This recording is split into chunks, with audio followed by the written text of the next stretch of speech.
Here we are. This morning, Farnham Health and Wellness are hosting a cook-along with Vanessa Bostock from Thoughtful Food. Morning. Morning, everyone. Morning. And so this morning, Vanessa's agreed to do a live cook-along of a brilliant, wonderful favourite recipes, which is like a quick and easy thing to do for someone that's maybe a bit of a novice, but it's also good at using up loads of stuff from the fridge. So I'll hand over to Vanessa. You give us a bit of an intro, please, and then we can get cooking. Okay, hi, morning. This is a perfect time to do this because hopefully by the end of it, you'll be all really hungry and willing to eat what you've just prepared. But today we're going to do a veggie frittata. It's really a good recipe because it's so easy to do. It's something that can use all the different bits in the fridge, so different vegetables, and you can find your own nice mix and blend of those vegetables. But for today we're going to do a fairly plain one. You can always add in your chili or other herbs and bits and pieces, and we can talk about that as we go along.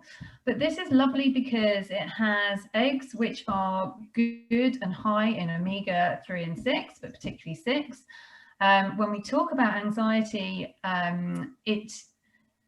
we come across inflammation quite a lot within the brain, and omegas 3 and 6 are something that helps reduce some of this inflammation.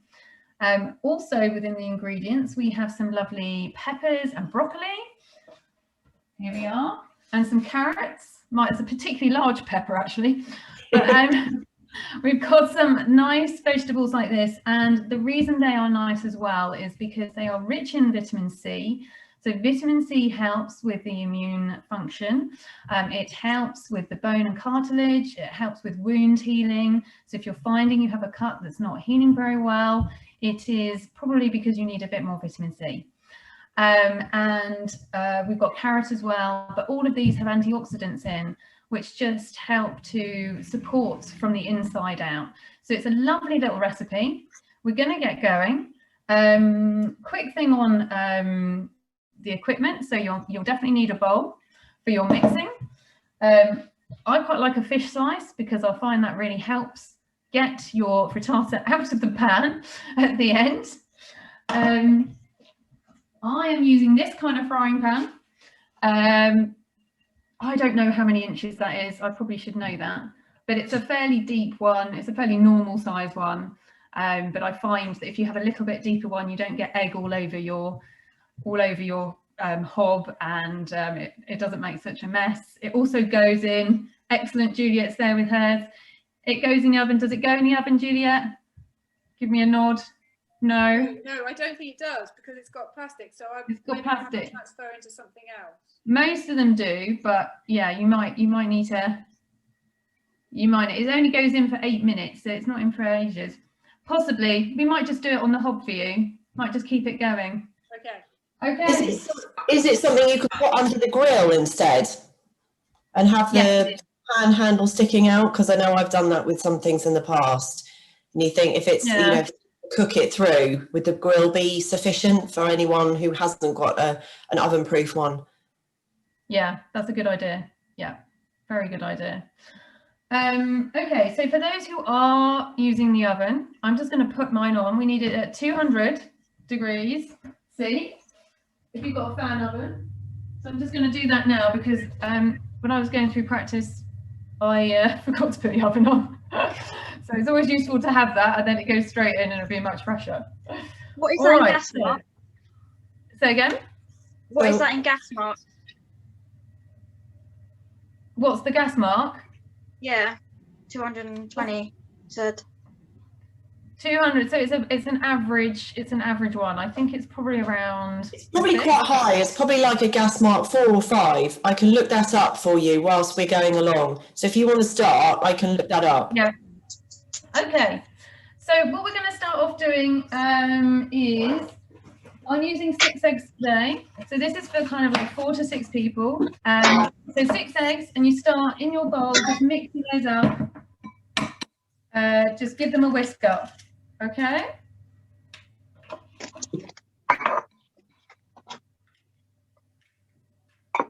I tend to get this all over the place, but I'm sure some of you are much better at cracking eggs than I am. Okay, look, Laura, you're for 200 degrees, you're looking at gas mark 6. For 220, it would be 7.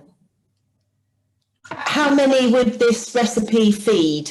The quantities that you're doing, how many people would you expect it to feed?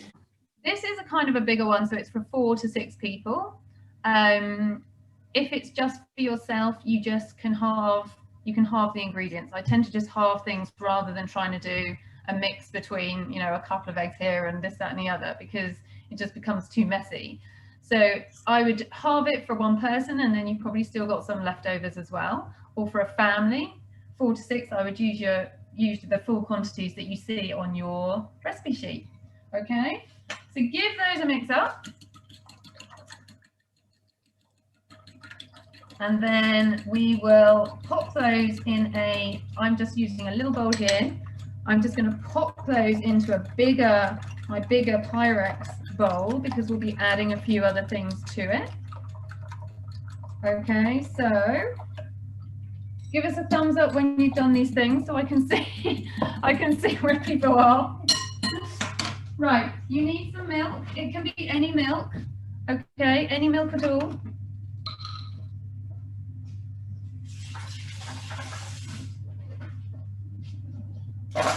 And we're just going to do 1 tablespoon of that in your bowl. And give it a mix.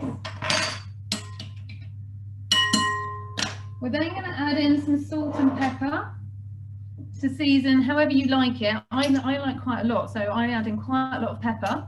So I'll do a bit of pepper and then a little bit of salt.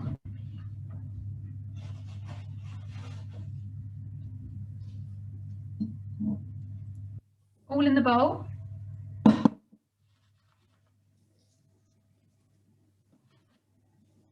And then here we've got some dried oregano, but you can always use fresh herbs as well. And we're just going to use a teaspoon of this. But you can use, sorry, I'm running around my kitchen. You could also use some other nice herbs. So I've got some chives here as well. They're really nice. You could always try it with a little bit of basil. So the nice thing about this is that you can just add it and amend it to however you want it. All right, so I'm just doing my 1 teaspoon of oregano. This is dried oregano. Just pop it in there. With herbs, Vanessa, are there herbs that are particularly good for, we were talking earlier about inflammation and things like that, and sort of boosting the immune system. Are there, obviously there's vitamins and things like that, but are there any herbs that are particularly useful at this time of year? Because herbs aren't really that seasonal in how they grow, are they? Or are they? You see more of them around kind of like the summer and the end of the summer and things like that. They're more, there are probably lots of properties, and off the top of my head, I can't think of the specific properties, but they are mainly for taste.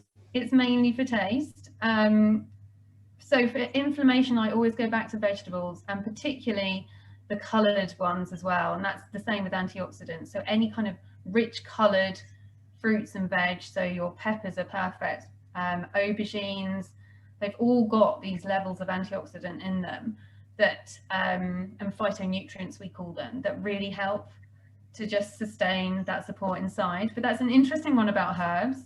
I shall go into my herb book and find out, and I can always send some of these through later, and you can always post up on your link as well. Right, so we've got all our mix in there. We need to just add some cheese. So we're going to do, if you're a cheesy person, you can do 40, 45 grams of cheese, grated. It's quite handy having my fridge right behind me, actually. And the best way I find is if you just cut off a bit and then you grate it, rather than like grating and keep weighing. So I'm probably going to do like 35, 40, but I know that the amount that I've cut off is that amount. So once you've grated it, add it to your egg bowl and your egg mix, and just give it a stir in. How's everyone getting on? How are you getting on, Laura? Can't see you. I'm okay. She's there. Yeah, I'm here. You went a bit too fast at one point, but I've caught up now. Oh, okay, okay. If you do want us to pause, just stick a chat on, or we can always pause. Okay. No worries. Yeah, just give me a shout because I can't. I obviously don't know how fast people are going. Okay. So in your frying pan, we're going to add in now like 1 tablespoon roughly of oil, so a glug of oil, and we'll just get that going. Actually, that's one thing I wanted to ask about was oils. Olive oil. I can see you're using olive oil. Does the oil matter? Obviously, there's, olive oil is fantastic for certain things, but vegetable oils, sunflower oils, could people use those as well? Yeah, sunflower oil, I would say no, and it's all to do with the heating of it and what happens to it. Sorry, I'm just going to backtrack a little bit. Don't put your oil on yet. We need to dice some other things up first. Sorry about that. I was getting a bit too excited.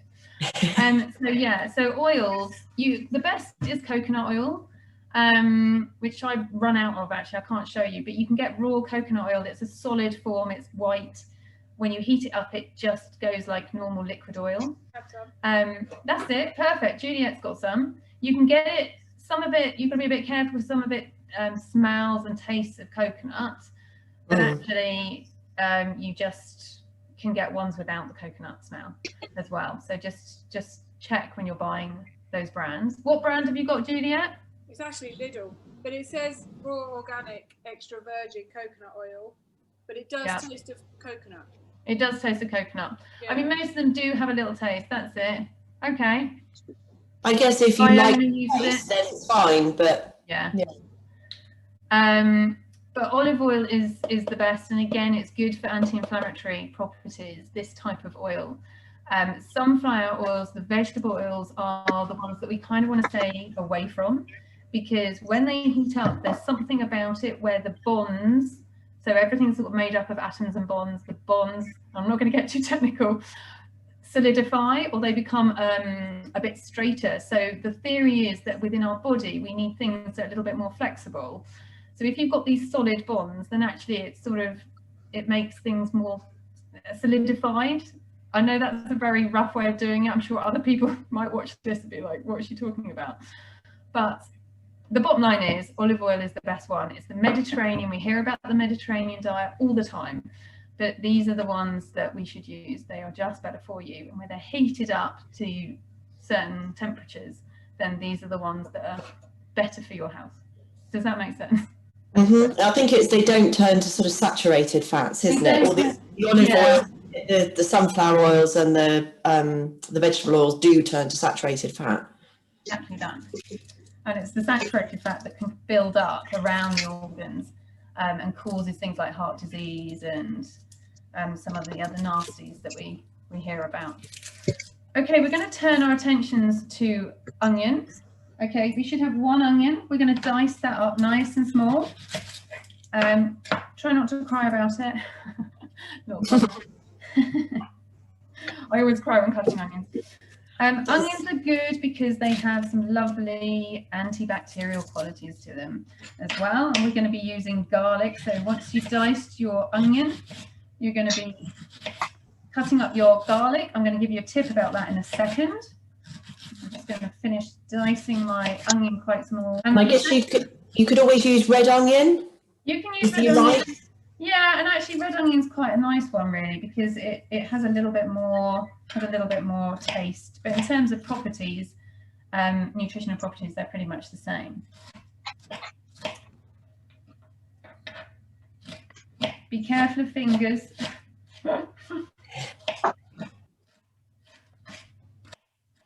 I'll just do this quite small.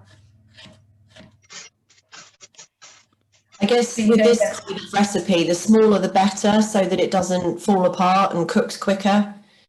The smaller better to a point. You don't want it too small, because you still want to have a nice bite and actually get something from your vegetables. I always think the smaller you go, obviously you might start to lose a little bit of properties in there.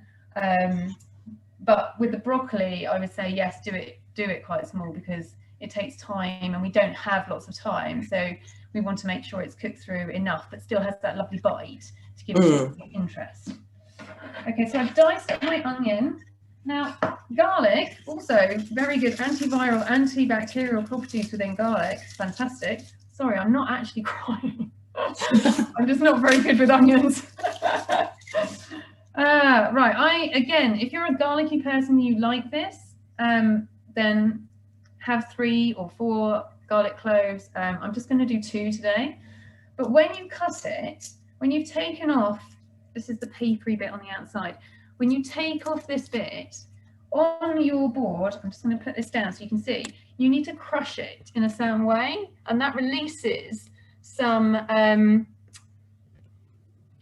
more of the enzymes within the garlic.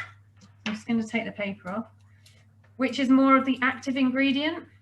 So although it's not essential, again, what we're trying to do here all the time is support ourselves wherever we can. So if you can see, I'm just going to flatten my knife and I just squish it down, and even just that just releases the enzyme within the garlic, so it becomes more a property. Did you use a Yeah, you use a garlic press, yeah, and that does the same thing as well. So is there any benefit to chopping or using the garlic press? Is there any? No, not really, actually. Not really, but I'll be honest, my garlic press broke because we've used it so much. So I'm having to chop mine. You can also grate it, actually. I don't know if you've ever tried this, but if you have a small grater, that's quite a nice way as well of just getting it to really, really small bits. But today, I'm just squishing it down and just... I usually end up steering away from the garlic press because it's just one more thing to wash up. Yeah, there is that. I think a grater actually gets around that a little bit better. Yeah, a bit easier to clean. Yeah, I think exactly that. Matt doesn't use the garlic press. Okay. But I noticed the difference in taste. What's that, Juliet? We have arguments at home whether to use the garlic press or not. I prefer the garlic press, but I prefer the taste of the garlic with the garlic press. Yeah, well, it's because it goes smaller, doesn't it? It's just a Mm. nice sort of paste. I mean, that's the other thing, actually, is you can use paste as well. So people are very individual in their preferences. My husband does like to use the garlic paste, but I prefer real. I like real. Real ingredients. It's just one less processed thing, which I think personally is better. Not out of a tube or a jar. Yeah. Exactly that. Exactly that. So this is my enormous pepper. I will probably use half of this. So depending on the size of your pepper, you just want to dice up into fairly small chunks. Again, I'll give you a little close up in a second when I've done mine. Fairly small chunks, ready to go into our pan. Vanessa, you were talking about colours and the coloured vegetables. Is it something about the actual colour? You know, obviously beetroots, peppers, the purples, the reds, all those sorts of things, the dark colours. Is there something about the actual colour that means that they have certain extra vitamins and minerals in them? Yes and no. So for example, anything orangey, so carrots, pumpkins, those types of vegetables and fruits. Obviously a pumpkin, you wouldn't necessarily have the outer layer, but the inside is supposed to have more like vitamin A in there. So vitamin A is good for the eyes. Peppers, all the different colours of peppers, they've got something called cyanins in, which are they are phytonutrients. So they do a different job. But essentially it's all colours, all types are antioxidant rich. So they help to support that immune system a bit more thoroughly. And they support from a cellular level. We like to call it from a cellular level, which just means really right inside. So the cells, trying to reduce any what we call oxidation. So I don't know how deep you want me to get into this. No, that's fine. That's fine. But you were particularly mentioning about the colours, and Yeah. you know, it's funny because obviously vegetables are designed to be seasonal, but we're lucky because we have access to foods imported from around the world. You can kind of get hold of pretty much anything anytime you like, apart from I suppose a pumpkin, which is typically in the autumn. But then there's things like butternut squash, which is very similar, isn't it? Same family, very similar taste. I know before my family loved, you know, pumpkin pie, and we made pumpkin ice cream and things.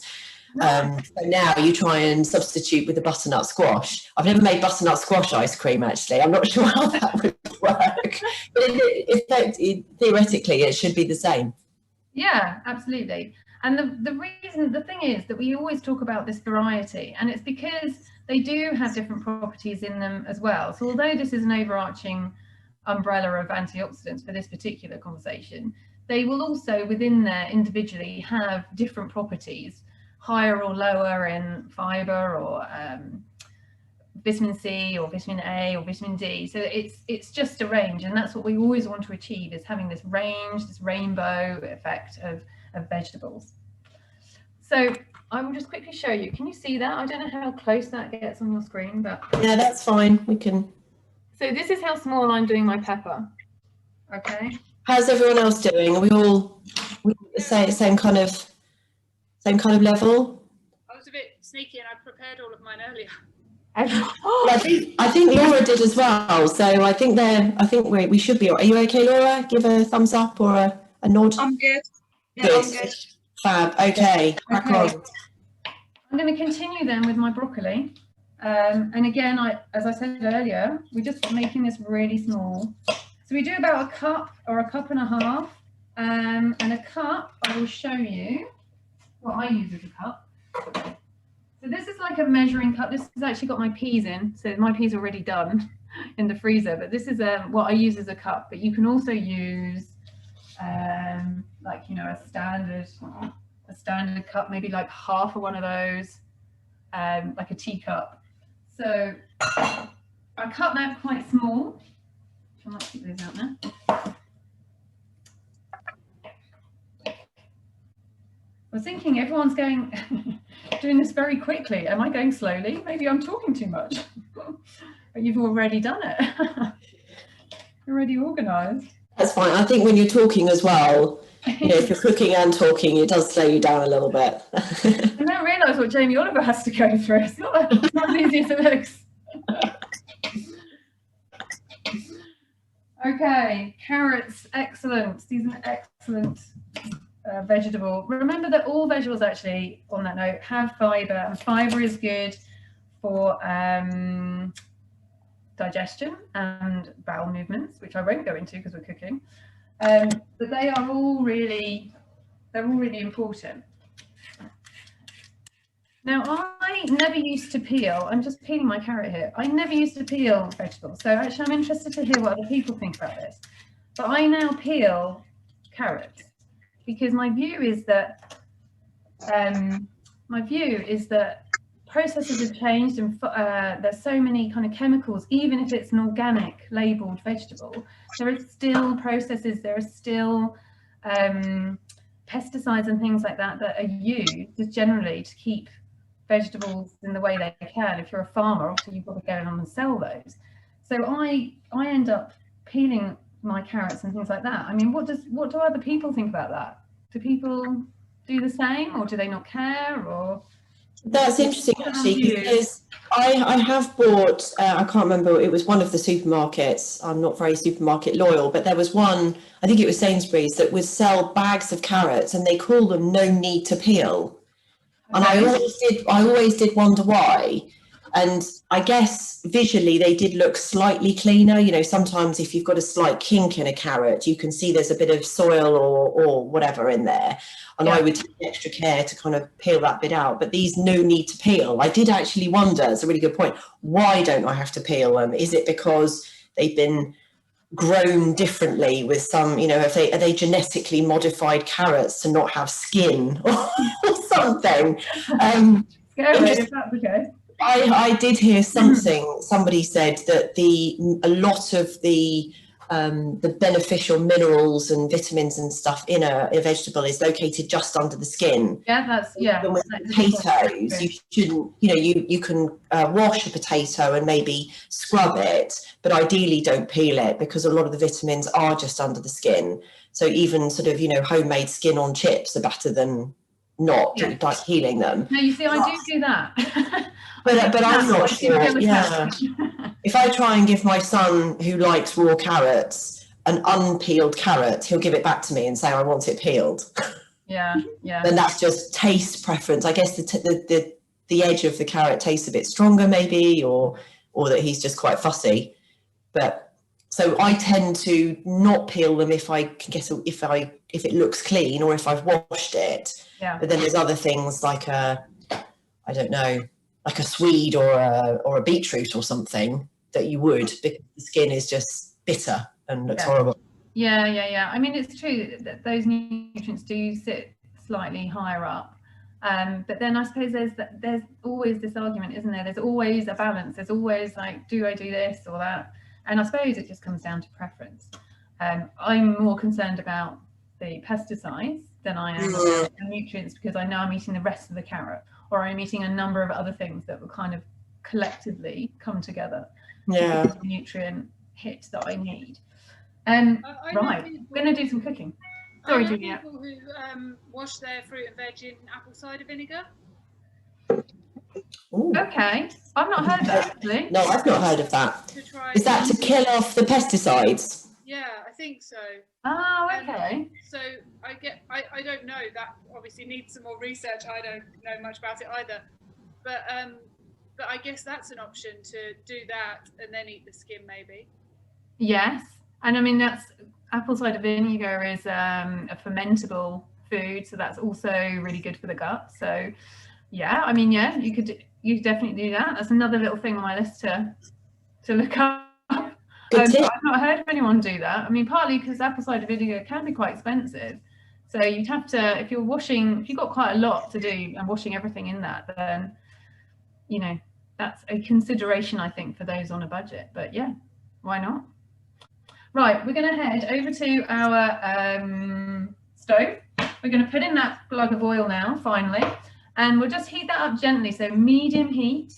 And then we're going to put in our onions and our garlic, and we're just going to cook these very slowly and gently so they become a little bit golden. Okay. There's one quick question I had whilst you're doing that about onions and garlic, and the number of times that you put them on to cook. You might turn the heat up quite high to start with to get everything going, and then inevitably the phone rings, or you get distracted, or you forget something else, and you go back and the underneath of the onion is singed. Firstly, it doesn't taste very nice, does it? Because it turns the onion bitter. Does it do anything harmful to the onion if you do end up burning it, or is it just purely a taste thing? No, I mean, I would say that you start to kill off some of those nutrients.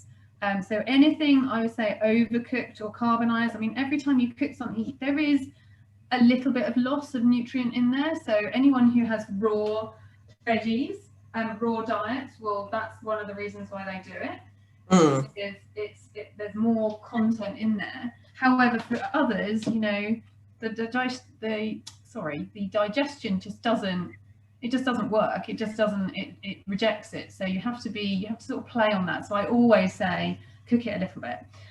So for onions, yeah, if you burn them, then I would just start again, to be honest. Right, okay. It's not waste, but one, it doesn't taste nice. And also, yeah, you've charred it. You've charred it, man. I mean, you need to just move on, like get rid, that foam went, it's okay. And start again. There's a little tip. I'm going to stir my onions before my... Yes, so let me distract you from the cooking.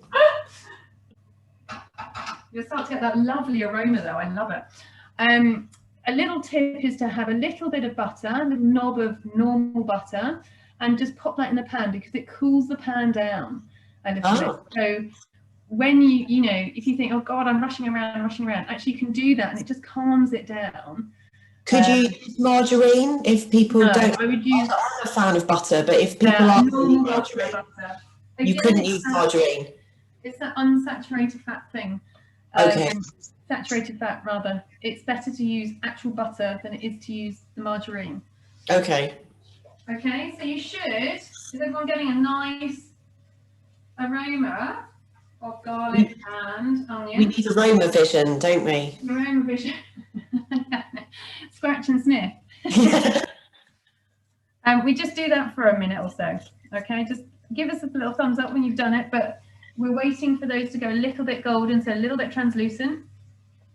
And then we can start adding in some other bits. So I've just had a message from Laura. She said she's really enjoying it so far. That's fab news. That's good, Laura. I'm so pleased you can make Yes. it. At least it'll give me the motivation to actually eat something. Yes. That's the whole plan. That's the good plan. Yes. Okay. When you're all going a little bit, how are we with everyone? Everyone there yet? Nearly.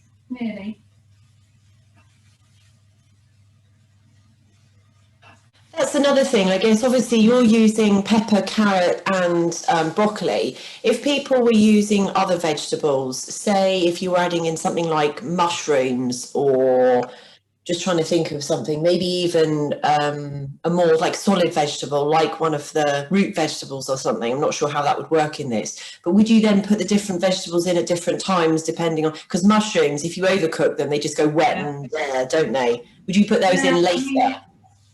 I would. In a minute, we're going to put in the carrot and pepper. Although it doesn't really matter. I mean, they should all. But if you're using a root vegetable, I would say definitely grate it. Mushrooms, definitely later. If you use asparagus, I would chop it small. So small or grating, that kind of thing. Okay. So I'm just going to pop in my pepper and my carrot now.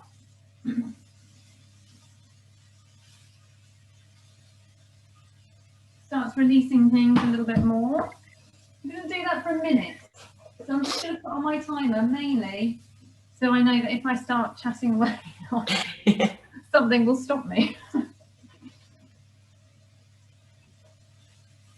So you were talking earlier about obviously the quantities you're doing would feed sort of 4 to 6 people.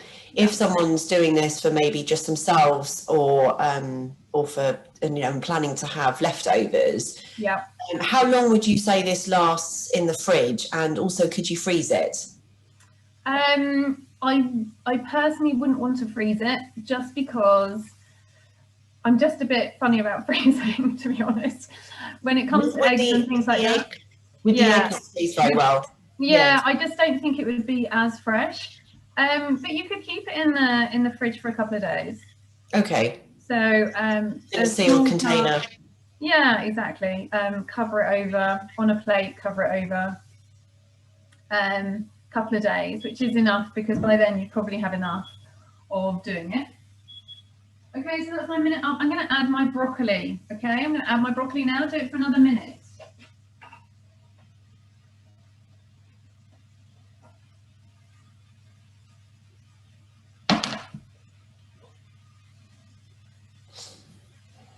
So this is making me hungry. This is the nice bit. I'm going to bring it closer. You can see it all sizzling away, but look at these colours. I mean, just aren't they lovely? And it's just a way of opening up your mind to all these other vegetables. If you've done it yourself, you'll feel much happier about it. And as I was saying, I think I was saying a couple of weeks ago, take a picture. Because if you're someone who's not confident in the kitchen, or you don't really know what to do, or you're just trying these things out, just take a picture, because it will remind you that you did do it. And actually that was the day that you made the effort and you sat down and you created something which didn't take too long. I mean, usually if you were by yourself, this would be probably half the time, but I've just realized talking away obviously adds that time, but you can whip it up fairly easily. So as a last minute thing, if you've suddenly got a friend coming over or something, you think, oh my goodness, actually this is quite a nice little thing that you can do. Pair it up with a salad. It's a good thing. So we're going to do that for a minute. I didn't put my timer on. And I guess to make it into more of a substantial meal, you could always have it with bread on the side or something else, you know, add a carb in. I mean, you don't really need it, but you could, to make it even more substantial if you're sharing it. Yeah, you could. You could also slice some potato, Mm-hmm. again, quite thinly. So if you check out my Instagram post from a couple of days ago, I think, or maybe even last week now, there's a kind of a summer frittata, and that's got potato in it, layered, and that's got mozzarella, and that uses asparagus. So there's that's a different way of doing it, but essentially it's the same process. So I'm going to keep that going for a little bit. So I want that broccoli cooked just a little bit more. If you're finding that the pan is getting a little bit hot, then yeah, add this butter as well. You can just add a little knob of butter and it helps. I'm going to add my peas in, okay? So those are just frozen peas, are they? They've not been thawed? Yeah. Frozen peas, I mean, fresh peas would be lovely, but they're just not around at the moment. But in the summer, that's a lovely thing to add in. Just give it a stir.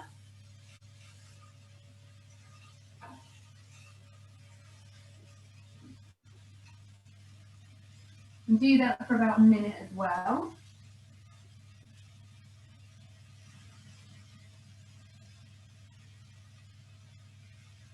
Colours, I just love them. They're fantastic. So obviously this is a frittata.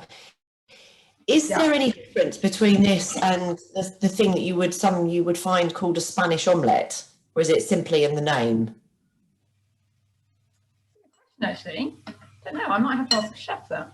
I would say they're the same. Yeah. I would say they're the same. And normally it sort of conjures up something being inside something, as in properly encased. But I guess it's pretty much the same. Yeah. Right, how are we getting on? Show me some things. Excellent. Excellent. Right, meanwhile, give your mixture a bit of a stir. Just bring all those ingredients back to life a bit. Bring them to the top. And we're going to pour these over the veggies that are in your pan. So just keep the pan going still. We're just going to pour it right over. Just make sure they're all covered.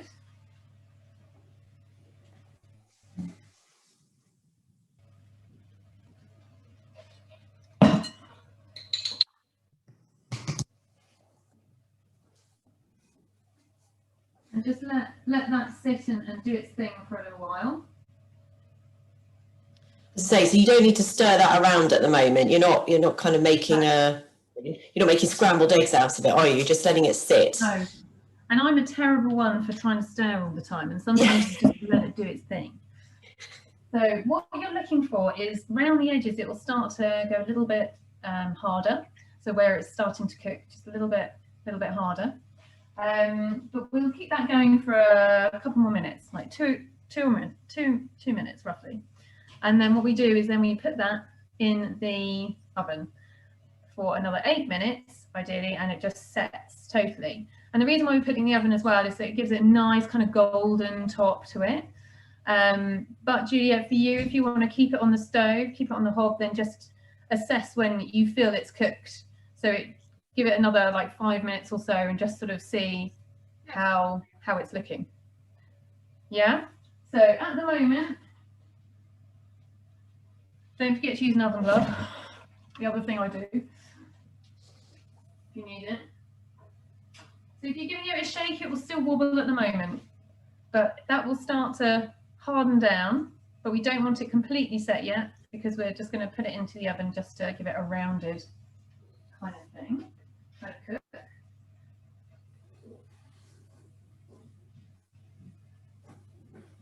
And you're nearly there, really.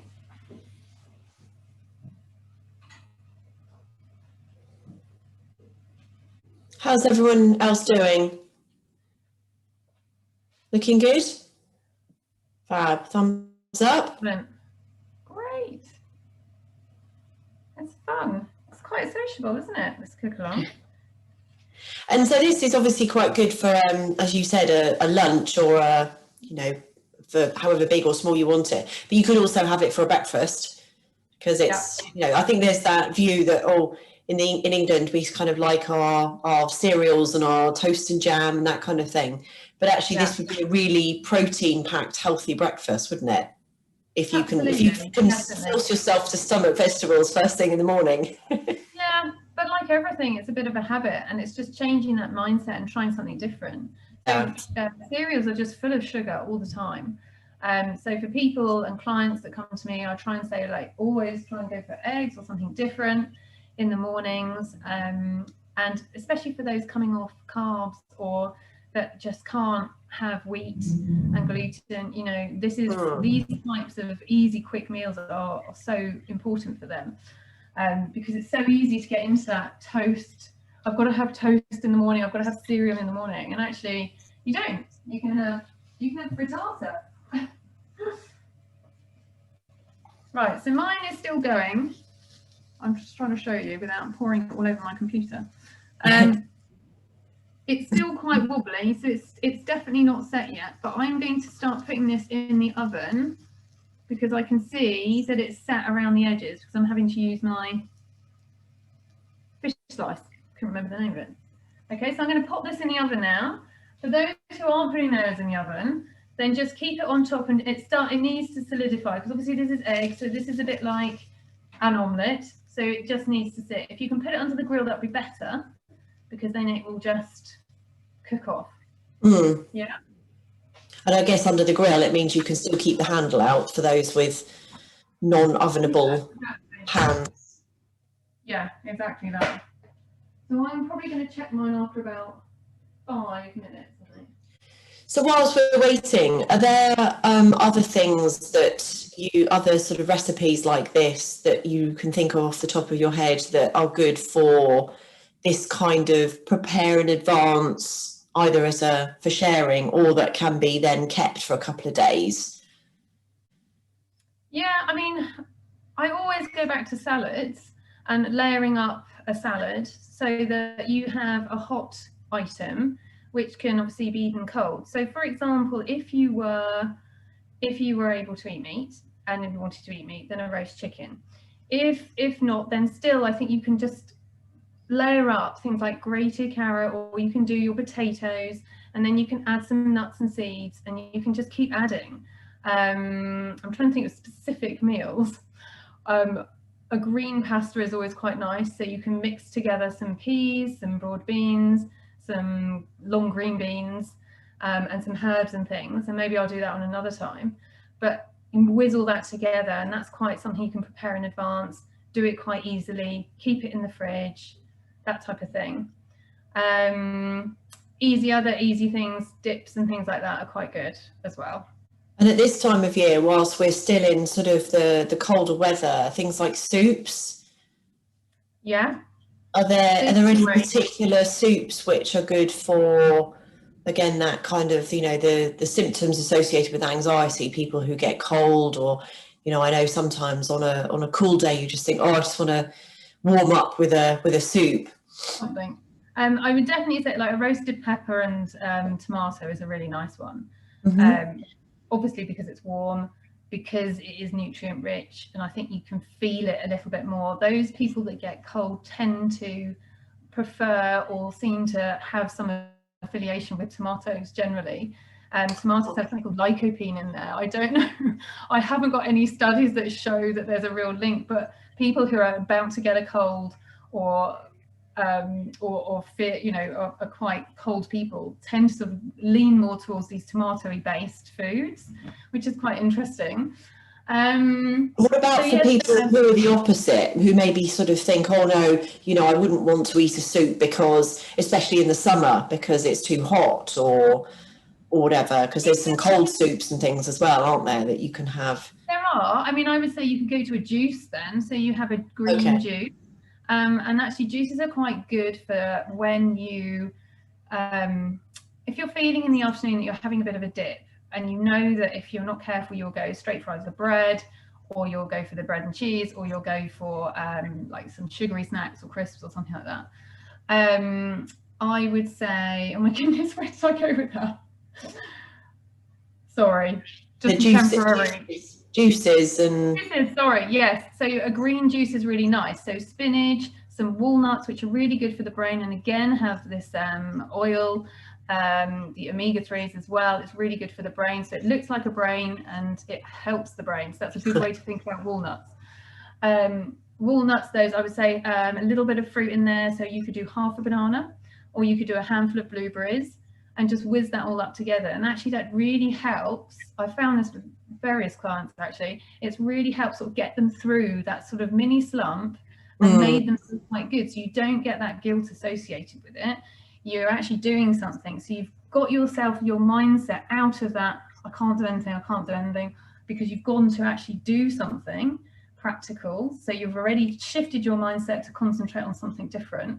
And you've got this juice and you can have a bit of it and sort of move on. You can keep those in the fridge.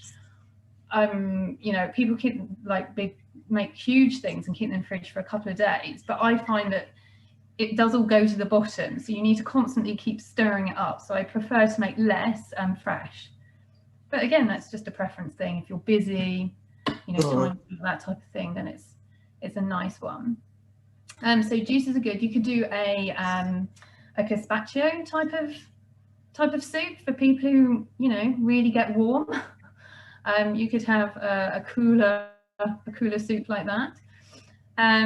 But yeah, I do come back to salads quite a lot because I think they're really versatile and you can just layer them up in a different way.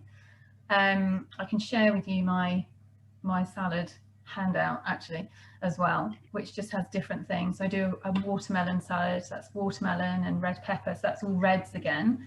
And then I sprinkle a bit of goat's cheese on there as well, some kind of lemony flavoured goat cheese. That's quite a nice one. And feta, obviously, is quite nice as well. And actually, on the feta note, for this type of recipe, if you wanted a little bit of zinginess, then feta is quite nice because it's got that salty flavour to it as well. And or you can get some of these lovelier, softer cheeses. It depends on your budget really as well. If you know, and where you find these things depends what you've got locally. But most supermarkets have feta. It's very easy to come by. It's quite a nice little ingredient just to sprinkle on top and have a different flavour in there. So you'd put that on afterwards, would you? Or yeah, I would put it on afterwards. Yeah, or just wait until it's a little bit more set on top and then sprinkle it on and just let it bed in a little bit and cook it through a little bit. Yeah. How's it all going?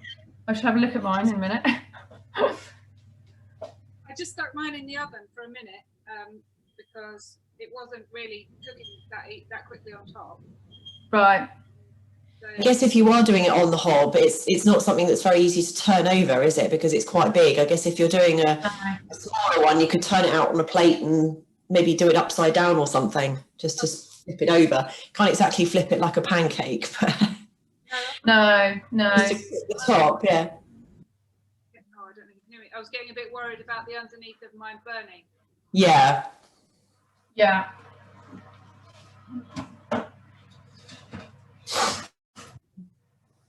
So it should be done when it's like springy on top. I don't know. Can you see this? It's kind of springy on top. Oh, that's what. But it's. I'm going to give it another.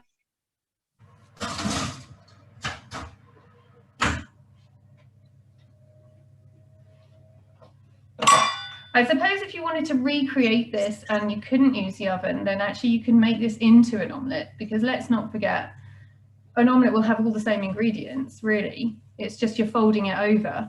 Maybe you make less of it, you fold it over, you can flip it over.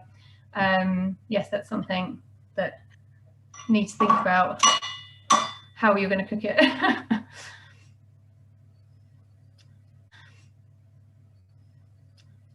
So mine will take a couple more minutes to golden up, and then you're done. And then you can eat it hot, eat it cold, and I will hopefully be able to get out one complete slice so you can see the inside. But that's always the thing, isn't it? If you have someone around and you're trying to cut a cake up or something, it never works, does it? But when you're alone, it's fine. That's where you need a here's one I made earlier. Yeah. It's perfect. Exactly. So Would you reheat it? Would I reheat it? Yes, but you would have to make sure it's really cooked through. Yeah, the same with everything, I guess. Make sure it's really cooked through. Never reheat rice or pasta is my rule, but yeah, you could do. Yeah, or even just if you didn't want to reheat it, you could get it out the fridge maybe 15 minutes in advance just to let the edge cool off so it's cool but it's not freezing when you get it out. And the reheating rice and pasta, I mean, is that because it's not very nice or because it can cause issues with the food? I know rice, you can, it's how you cool it, isn't it? It can become. Yeah, well, I mean, rice, the level of bacteria just increases somehow with rice more than it does with other foods, and quickly. So the aim is to, you know, get everything hot and then cool it as quickly as possible. Obviously, you can't really put it in the fridge, anything in the fridge, until it's cooled down, because then you affect other food.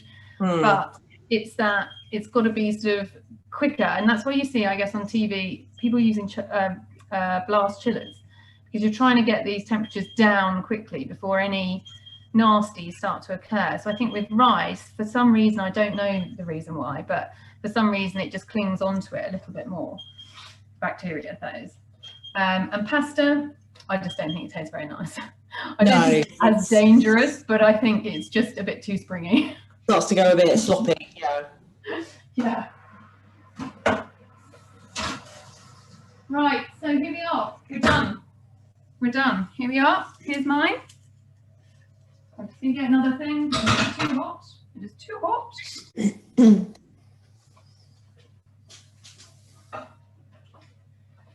So what's lovely about it is that all these lovely coloured ingredients are coming to the top, and you've made it yourself. Well done. Everyone, you've made the effort. You've gone out of your way to do something for you today. So just make sure it's done. Give it a little, it should be springy on top, but actually if you cut a slice, it will be, the egg would have set, so it will be solid. Is everyone okay with that? How are we doing? I'm hoping Juliet. I Looks can't see good. it. Looks pretty good to me. Laura, how are you doing? Oh, I think theirs is a bit hot. Looking good. Excellent.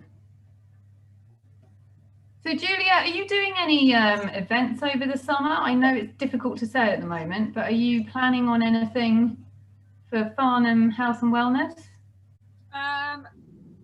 No plans as yet. Maybe, I'm sure we will come up with some ideas. Yeah, it'd be nice to sort of connect up some people, and this type of thing is really good, just to get people seeing other people and trying something new and listening to different people.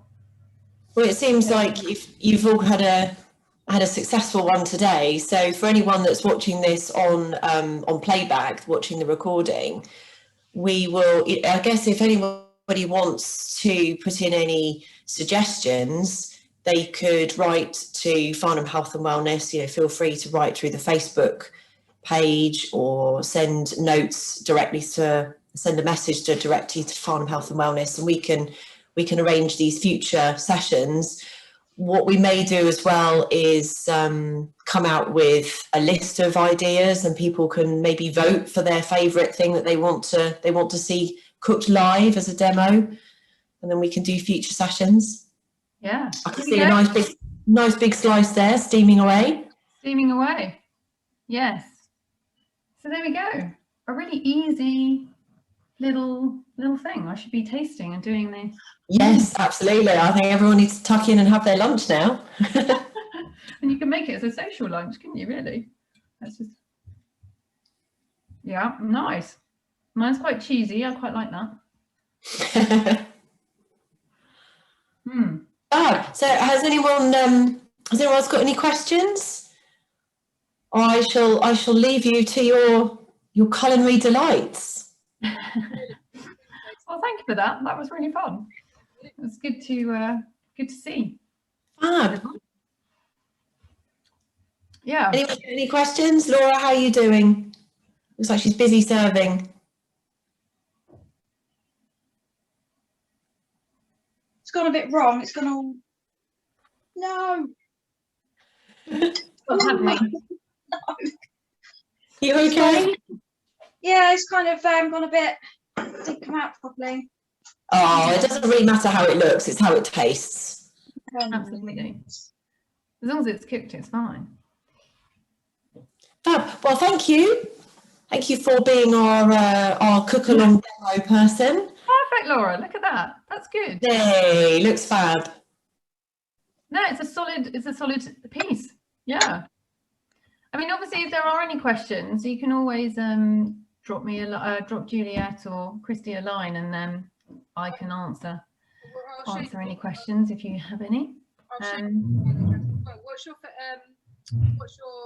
website? Oh yes, how can people get in touch with you, Vanessa, if they want to ask questions directly? So it's thoughtfulfoods.org. It's a new website, actually. It's gone up. I've just redone it, so it should be easier to get in contact with me through that now. And then you said you've got Instagram as well. I've got Instagram as well. It's Vanessa the Nutritionist on Instagram. So I try and do quite simple meals. I mean, everything I do is what I do. There's no camera crew here.